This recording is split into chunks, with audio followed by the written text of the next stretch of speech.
Okay, we've got 30 seconds left. One quick question and response. With respect to the LGBTQ2 issue, what you'd raised, Minister, is important aspects of Bill C-16. I'm wondering if you could comment on Bill C-75, which I also understand will take an anomaly into the criminal code, which is that consensual relations, sexual relations between same-sex couples who are adults is not criminalized, but currently consensual sexual relations between youth ages 16 and 17 is criminalized. How will Bill C-75 address that point? The Honourable Minister.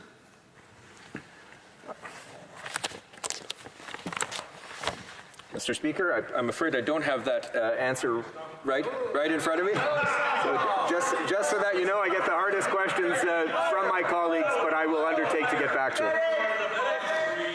Okay. That will end the second part of the opening round, and we'll now go to the third installation, and that is the Honourable Member for Essex. Thank you, Mr. Chair. I'll be using my time entirely for questions.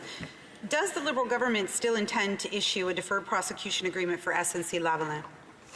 Honourable Minister of Justice. Thank the Honourable Member for a question. I welcome her to the Justice portfolio, having worked a great deal with her in trade in a previous life, and respecting her work there. Mr. Speaker, Mr. Chair, as I answered for the previous colleague, because there's ongoing litigation, appellate litigation in the matter, I simply won't comment. Honourable Member for Essex. Does the minister think that he was appointed as the new Minister of Justice and Attorney General because he's a Quebec MP and arguably more receptive to a DPA with SNC-Lavalin? The Honourable Minister. Mr. Speaker, I have to admit I resent that question in the sense that I believe that my record in this House, my record as a legal academic over many years, would put me in a position to understand laws and apply laws and interpret laws in service of the Canadian public. Member for Essex. How many times have you met with SNC-Lavalin since becoming Minister of Justice and the Attorney General of Canada? The Honourable Minister. Since becoming Minister of Justice, never. The Honourable Member. How many times did you meet before with SNC-Lavalin before becoming the Minister of Justice and the current Attorney General of Canada? The Honourable Minister. As I had stated before the Justice Committee, Mr. Speaker, the lobbying record shows that I met once with SNC-Lavalin in 2017. I was that year the most lobbied Member of Parliament, according to the Hill Times. Honourable Member for Essex. How many times have you spoken to people outside the Justice Department about a DPA for SNC-Lavalin? The Honourable Minister of Justice. I'm a Member of Parliament and Minister of Justice. Mr. Chair, I have conversations all the time with people. People tend to give me their opinion, whether I ask for it or not. Honourable Member. Mr. Chair, have you spoken to anyone, through you, Mr. Chair, to the Minister, have you spoken to anyone in the Prime Minister's office or the Privy Council's office about a DPA with SNC-Lavalin since you became Minister of Justice and Attorney General? The Honourable Minister. As I had said in front of the Justice Committee, I had one informal breakfast meeting where it was one subject of amongst many at the very first Cabinet retreat with two members of PMO. And I had a usual briefing in the course of events, a normal course of events with Department of Justice staff, where again it was one subject amongst many. The Honourable Member for Essex. Who were the PMO members that you met with? The Honourable Minister. I believe I'm on the record, and if I'm not, it was with Elder Marks and Mathieu Bouchard. The Honourable Member. Will the Liberal government call for an independent public inquiry into the SNC-Lavalin allegations that the PMO interfered politically in the trial, in the case? Yes or no? The Honourable Minister. Mr. Chair, I reiterate what the Director of Public Prosecutions has said, that she felt no interference from any any members of the government or political parties in the course of this affair, and I point to the testimony of my predecessor in front of the committee when she said that she felt that nobody broke the law. The Honourable Member for Essex. That didn't answer my question, Mr. Chair. I'd like to know, will the Liberal government call for an independent public inquiry into the SNC-Lavalin allegations that the PMO politically interfered? Yes or no? The Honourable Minister. Mr. Mr. Speaker, Mr. Chair, I repeat what I said before, which was my predecessor said in front of the committee that she felt nobody broke the law, and that Director of Public Prosecutions is on the record for saying that she did not feel any political interference or pressure. Member for Essex. Mr. Speaker, still not an answer to that question. I'll try once more. Will the Liberal government now call for an independent public inquiry into the SNC-Lavalin allegations, yes or no? The Honourable Minister. Mr. Speaker, I remind the honourable member that an independent officer of Parliament, the Ethics Commissioner, is undertaking an independent inquiry in the matter. The Honourable Member for Essex. There must be a no, but why won't the Liberals launch a public investigation into the SNC-Lavalin affair? The Honourable Minister. Mr. Speaker, as I've stated a number of times in the House and as others in the government have stated, we respect the institutions of Parliament and parliamentary officers, including the Ethics Commissioner, who is undertaking an inquiry in this particular matter. The Honourable Member for Essex. Through you, Mr. Chair, does the Minister think that Canadians deserve a public inquiry, yes or no? The Honourable Minister. Mr. Speaker, as I've said, the Commissioner for Ethics, who's an officer of Parliament, who is independent and who will produce a public report, is undertaking to do this. Honourable Member.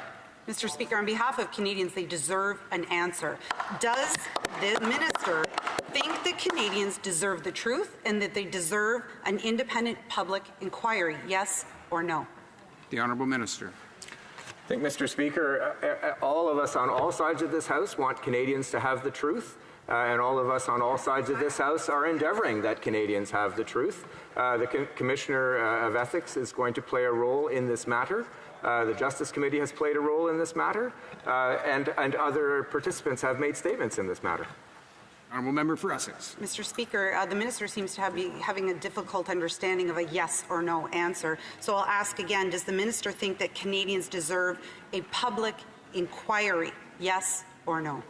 Honourable Minister of Justice.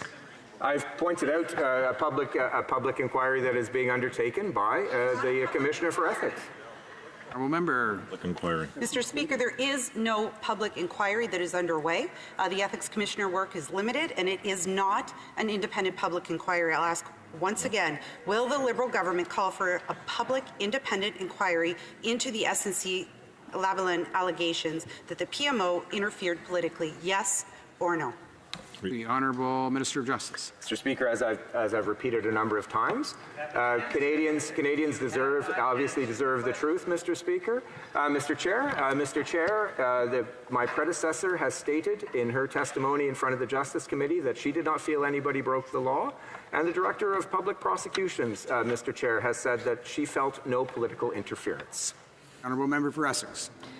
Obviously, we're not going to get an answer from the Minister tonight on whether or not they intend to get to the truth for Canadians. So I'll switch gears. We'll talk a little bit about Ms. Jody Wilson-Raybould and her testimony. In her testimony, she said, quote, I experienced a consistent and sustained effort by many people within the government to seek to politically interfere in the exercise of prosecutorial discretion in my role as the Attorney General of Canada in an inappropriate effort to secure a deferred prosecution agreement with SNC-Lavalin.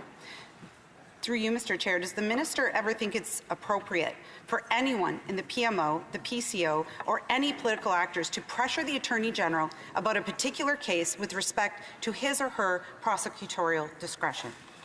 Just a reminder to all honourable members, the same rules of debate apply in terms of names of given or family names of other honourable members. The Honourable Minister of Justice. Thank you, Mr. Chair. Mr. Chair, as I have said on a number of occasions publicly, I have felt no pressure from anyone in Cabinet or in the Prime Minister or the Prime Minister's office to exercise my powers of directing a DPA in this particular case. And if such pressure were to happen, I would immediately react. Mr. Chair, I can't speak for what my predecessor felt. I know that there are competing narratives out there. Honourable Member for Essex. When the member for Vancouver-Granville testified at the committee, she described, quote, a barrage of people hounding her and her staff, end quote. What are your thoughts on that statement? The Honourable Minister. And that was certainly her statement. As I said, Mr. Chair, there are competing. I wasn't privy to any of those discussions or conversations, and I do note that there were competing narratives. Member for Essex. I believe the member from Vancouver Granville. Canadians believe the member from Vancouver Granville. Do you? The Honourable Minister. Again, Mr. Speaker, I can't comment. I can't comment because I wasn't party to those conversations. The Honourable Member for Essex. Do you think the member from Vancouver Granville was telling the truth? The Honourable Minister. Once again, Mr. Speaker, there are perfectly compatible competing interpretations of events in which everyone is telling the truth. The Honourable Member for Essex. Once again, I'll try again. It's unfortunate I have to repeat the questions here and I'm unable to get answers. But do you think that the member for Vancouver Granville is telling the truth, yes or no? The Honourable Minister of Justice. On a point of order. Yes, I see the Honourable Member for Winnipeg North on a point of order. Yes, Mr. Speaker, as you know, the same rules apply when we're not in committee of the whole, when we are, and the members should know better than to ask specifically to the member as you. All questions should be put through the chair. I thank the Honourable Member for Winnipeg North for bringing this, of course, to the attention of the committee of the whole this evening. He's right, of course, the normal rules of debate apply. I ask honourable members to direct their comments and speech towards the chair and use the third-person form in the usual way that they do in the House. I think we're back to the Honourable Minister of Justice. Once again, Mr. Chair, there are a number. I wasn't privy to the conversations in question. So I have no real way to evaluate other than to say that there are a number of competing narratives which are compatible with everybody having told the truth. Honourable Member for Essex. Okay. Through you, Mr. Chair, will the minister, launch an independent investigation into how Vice Admiral Norman's case has been handled? The Honourable Minister of Justice. Mr. Chair, as I've said a number of times in this House, the RCMP did its job in gathering evidence and initially laying charges. The prosecution service took on the carriage of the case, if you will, Mr. Chair, and eventually decided to stay the charges. I'm confident that our justice system, our investigative system, our prosecution system have functioned well. Member for Essex. Mr. Speaker, Vice Admiral Norman and his counsel, his lawyer, are not confident in that at all. So I'll ask again, since I didn't receive an answer that time, through you, Mr. Chair, will the minister launch an independent investigation into how Vice Admiral Norman's case was handled, yes or no? The Honourable Minister of Justice. Mr. Speaker, the various institutions in question here operate independently of the Department of Justice. The RCMP in its investigative role, the Prosecution Service of Canada under the direction of the Director of Public Prosecutions. They have performed their functions independently of us, and I'm satisfied that the justice system in Canada functioned well to get to an appropriate result. Honourable Member for Essex. Mr. Speaker, it's quite curious to me that the minister doesn't seem to be able to utter the word no, although that's certainly what Canadians are hearing tonight from him.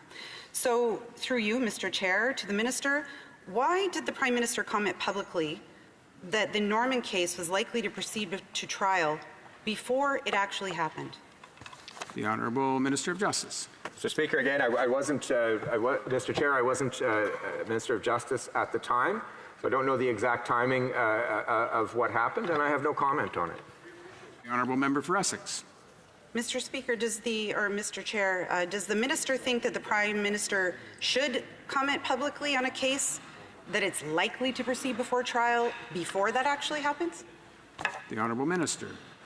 Mr. Speaker, I can say again, the Director of Public Prosecutions has stated on at least 2 occasions that there was no political interference in the prosecution or the carriage of the case and the decision to stay the case, and the RCMP is fiercely independent in its investigative role. We're down to about a minute and a half. The Honourable Member for Essex. Does the minister think that the Prime Minister's comments were appropriate? The Honourable Minister. Mr. Speaker, once again, there has been, according to the actors in the system who manage the system, the Director of Public Prosecutions and the RCMP, no political interference in this case in their view. The honourable member. Does the minister believe that the Prime Minister commenting on a case that's likely to proceed to trial before it actually happens is respecting the independence of the justice system? The Honourable Minister of Justice. Speaker, once again, these institutions in Canada are robust. We're very proud of them. The RCMP, the prosecution service is newer, but it was a welcome contribution from the Conservative government at the time. We think it was a good thing, and it's working well, Mr. Speaker. The Honourable Member for Essex, last question. Does the minister understand that Canada's international reputation was tarnished when the OECD referred to the SNC-Lavalin case to their working group on bribery? The Honourable Minister. Mr. Speaker, once again, I take note of the honourable member's question. I am aware that the OECD said they would follow, but that's fairly routine procedure for the OECD to look at a number of different cases in a number of different countries. Okay, that will conclude the third part of the first and opening round. We're going to go now to the next round of speeches. Just before we do that, I want to commend all honourable members in the way in which they're observing the rules of this Committee of the Whole.